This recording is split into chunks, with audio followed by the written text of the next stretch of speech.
Everyone keeps saying, like, oh no, we're not going into a recession. Oh no, everything's going to be fine. But when you actually look at the data and you look at the numbers, you can see a completely different story. And honestly, it's like a little bit terrifying. Okay, so I want to break that down for you today. The first thing, and most people don't know this, to keep up with population growth, the US needs to add about 105 to 150,000 jobs every single month. That's just to stay level, okay? That's not to grow. For a while, in like the last few months, it looked like everything was on track. All of the numbers that the government were reporting were saying, hey, yeah, everything's great. But they just went back and did something called a downward revision. What's that? It's basically when they admit that their earlier numbers were wrong and go back and be like, oh, actually, we're just going to change this. We're going to make it the right way now. And this time they erased over 258,000 jobs from just May and June. So when you average it out, you didn't gain 100,000 jobs per month. You gained 35,000. That's not enough to support the economy. That's actually what things typically look like right before a recession. And then they'll say something like, well, unemployment is still low, but the number they're reporting, 4.2%, that is wildly misleading. Why? Because it only accounts for people who are actively looking for work. So if somebody was looking and then ended up giving up, they are not included in that number. And that's exactly what's happening. There's something called the labor force participation rate, and that is actually dropping. Essentially, that's how many people are looking for work. So unemployment looks low, but only because people have stopped actually trying to get a job. They've given up. The people who are looking, the stats are showing that's getting a lot harder. Right now, 1.8 million people have been unemployed for 6 months or more. That's the worst it's been since before the pandemic. The average job search time now is 10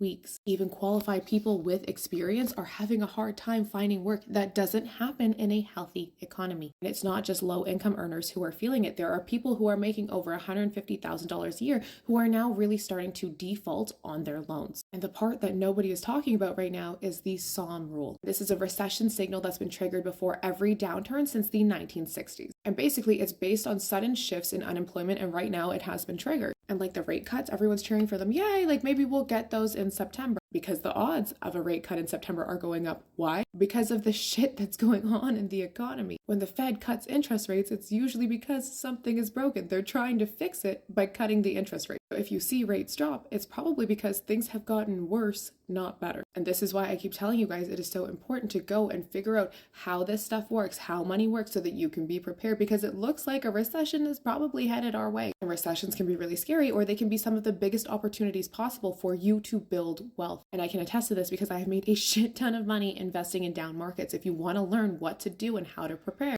go and take my free How to Get Rich in a Recession masterclass, link in bio.